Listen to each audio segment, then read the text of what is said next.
In 2015, Bahamians had a lot to digest. From the reality that the doors of the $3.5 billion mega resort Bahamar would not open, to a murder count that skyrocketed, and a Category 4 storm that nearly wiped out the central and southern Bahamas. This week's Top 5 will take a look at the 5 biggest stories of the year. I'm your host, Krishna Virgil, and welcome to the Tribune's Top 5 Year in Review edition.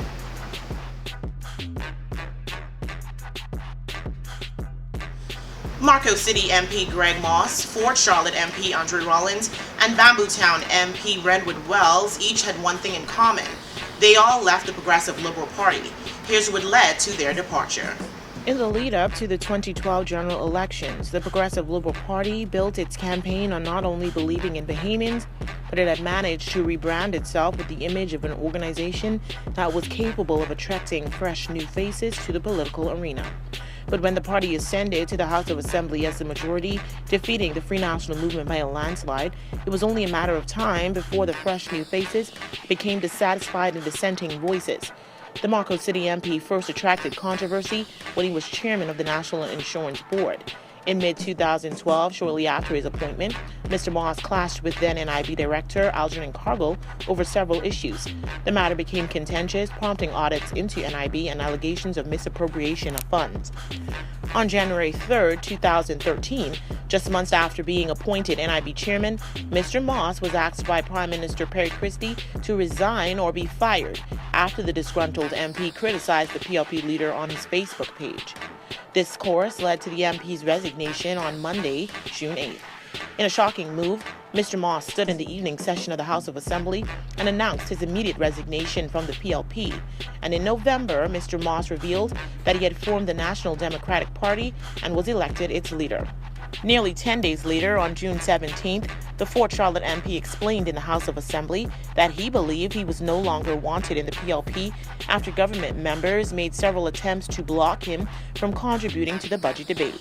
Dr. Rollins said that while he had no prior intention of resigning from the party when he did, he would be a fool to call himself a PLP after the way he was treated in the House of Assembly. He added that based on the PLP's current trajectory, the party had no chance of winning the next election.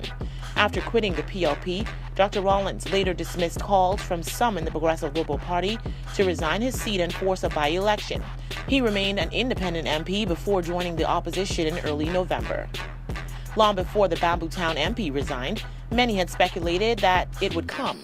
And on Wednesday, November 4th, he did not disappoint during an impassioned intervention in the House of Assembly. At the time, he reflected on his time with the PLP and called his signing of the LOI a teachable moment, using the phrase frequently used by Prime Minister Perry Christie.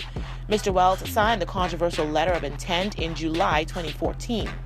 After the issue was made public, F&M leader Dr. Hubert Minnis repeatedly called for Mr. Wells' resignation. The crux of the controversy was that with senior government officials denying that they gave Mr. Wells, a junior, instructions to sign the LOI, Mr. Wells breached Westminster protocols by signing the document. Mr. Wells was asked to resign but refused and was later terminated by Prime Minister Perry Christie months later in October 2014. His resignation from the PLP sparked a wave of backlash from his former constituency branch. Mr. Wells later joined the Free National Movement.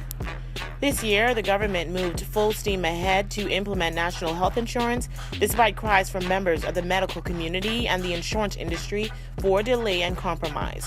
The first phase of NHI is expected in January 2016 and will encompass registration. NHI's rollout, eerily reminiscent of the controversy surrounding the implementation of value-added tax just a year prior, was initially presented as an ironclad testament of the government's unwavering resolve to be able to provide quality universal health care for all Bahamians. Instead, what it actually became was a confusing debate between the government and NHI stakeholders over the scheme's administration and far too many unanswered questions concerning its most basic components, specifically costs, funding, and benefits. In September, Prime Minister Perry Christie took over direct responsibility of NHI, removing the program's oversight from Health Minister Dr. Perry Gomez due to concerns about the rate of progress toward implementation on January 1st. The Bahamas Insurance Association has said the government should not become a public insurer, but that it should instead work towards offering affordable premiums to citizens along with its proposed vital benefits plan. To accomplish that, the BIA proposed the removal of VAT from all medical services and medical insurance, and the reduction of premium taxes in order to make healthcare more affordable. What the BIA got in return were scathing criticisms from NHI's proponents. It got personal when Tall Pines MP Leslie Miller told BIA Chairman Emmanuel Komolafe to stay out of Bahamians' business. Nonetheless, based on the numerous suggestions by the various stakeholders, it was safe to assume that consultations were at least taking place and that it would reach some form of resolution prior to the implementation date. However, according to a recent statement by Mr. Komolafe, the insurance industry's efforts to discuss the NHI proposal with the government had been futile and that the promised consultation was more elusive than inclusive. Time will only tell whether or not NHI implementation will go through successfully. One thing is certain, however, is that the controversy surrounding NHI is far from over.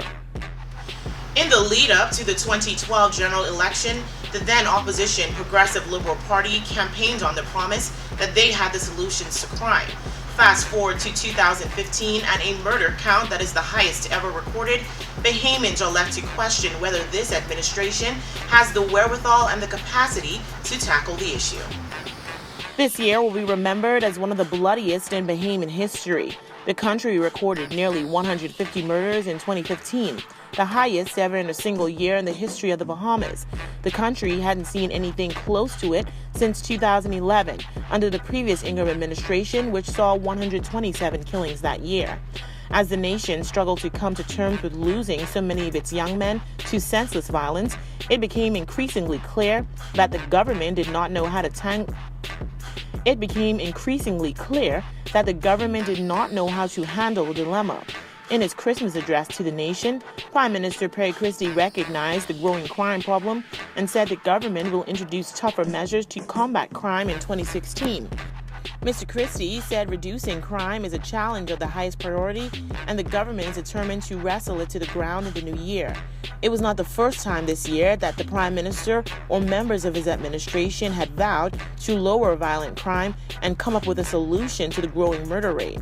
On November 16th, Mr. Christie suggested that in a matter of weeks, Bahamians would see the government's new and aggressive crime-fighting strategies implemented.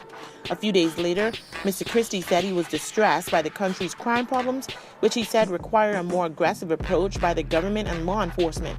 At the time, Mr. Christie also suggested that there could be an impact on our own freedom to move about as the government seeks to implement new crime-fighting strategies.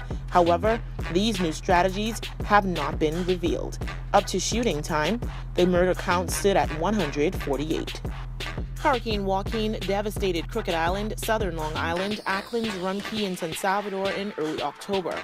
Bahamians are no strangers to hurricanes, but the stories of despair told by residents struggling to remain safe during the storm struck a chord with many, as did harrowing images of catastrophic destruction in the country's south. The Category 4 storm was the worst to hit the Bahamas in years, although it caused no Bahamian fatalities. The storm sparked a debate about the country's technological capacity to detect storms in time to ensure people could fully prepare for them. The Department of Meteorology and the National Emergency Management Agency came under heavy criticism from Bahamians who believed they fell down on their responsibility to warn residents in time. The agencies, however, stood their ground, insisting they followed proper procedures and issued warnings in due time. Michael MP V. Alfred Gray was among those most critical of the agencies, saying heads should roll over their actions because they were seemingly caught off guard. In response to widespread criticism, Trevor Basden, the acting director of meteorology, said local officials issued warnings for the central Bahamas and hurricane alerts for northwestern Bahamas, even though National Hurricane Center, located in Florida, had data and models indicating the storm would not affect the Bahamas. His department was drawn into a debate about whether the Doppler radar system was functional during the hurricane. Wayne Neely, a forecaster at the department, insisted it was not.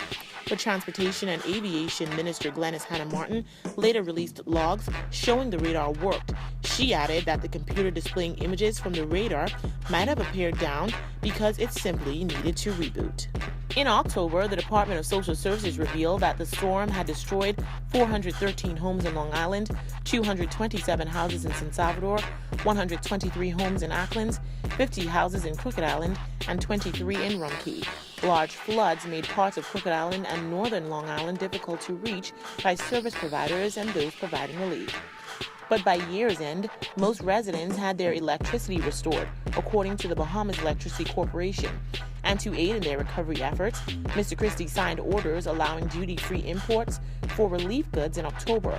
He frequently revised the estimated cost of damages caused by Hurricane Joaquin, however, finally saying in December that it totaled $100 million.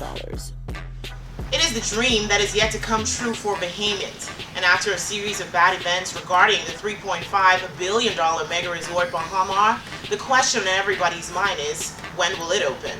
No story grabbed more headlines in 2015 than Bahamar. Cracks in the facade of the hospitality project, the largest ever undertaken in the Caribbean, emerged late last year when Bahamar missed its December 2014 deadline for opening, a fact dismissed at the time as customary for such a major project. After it missed an opening date last year, the resort failed to open in March 2015. In announcing the second delay, the resort's developer, Sarkis Ismailian, was unusually critical of China Construction America, the property's general contractor, claiming that despite repeated assurances, CCA had failed to meet quality standards, thereby prompting the delay. That accusation was a preview of what characterized the relationship among the major parties in 2015, with Bahamar's developer and CCA never reconciling their differences. The resort then said it would have a soft opening in May. However, that target was also missed. Sparked by fears that it would run out of cash, Bahamar filed for Chapter 11 bankruptcy in a U.S. Delaware bankruptcy court on June 29, inspiring panic in the country while setting in motion a series of events that ultimately led to the developer losing control of his company. The wisdom of Mr. Ismailian's decision to file for bankruptcy in the U.S. outside the jurisdiction of most of the resort's creditors was debated throughout the year. The Christie administration, feeling blindsided by the move, filed a motion in the Supreme Court to have the U.S. bankruptcy proceedings ignored in the Bahamas. The developer argued that Chapter 11 allowed it to maintain control of its company while pursuing restructuring strategies, but the Christie administration argued that Bahamar's creditors would be put at a disadvantage if the proceedings took place in the U.S. In the end, Supreme Court Justice Ian Winder rejected the resort's application to have its $80 million debtor in possession financing approval by the Delaware court take effect locally. Despite the attractiveness of the laws of our neighbors, the judge said it was not for the court to advance matters which are exclusively purview of the legislature. The government was forced to pay Bahamar employees after the U.S. bankruptcy proceedings effectively became irrelevant, using money owed to Bahamar's developers for roadworks done in the Cable Beach area. Controversially, foreign workers hired by Bahamar were not paid by the government, nor the provisional liquidators who were subsequently appointed to oversee negotiations and restructure the finances of the resort. In October, the liquidators terminated more than 2,000 employees without offering them any severance packages. And yet, perhaps no one took a harder hit from Bahamar's collapse than the Bahamian people, hundreds of whom left secure jobs to become a member of the Bahamar Nation.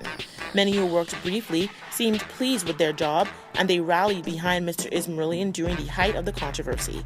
But by year's end, they were all out of a job, and the country's unemployment rate had risen to 14.8%, with the Department of Statistics blaming this largely on Bahamar's failure to open.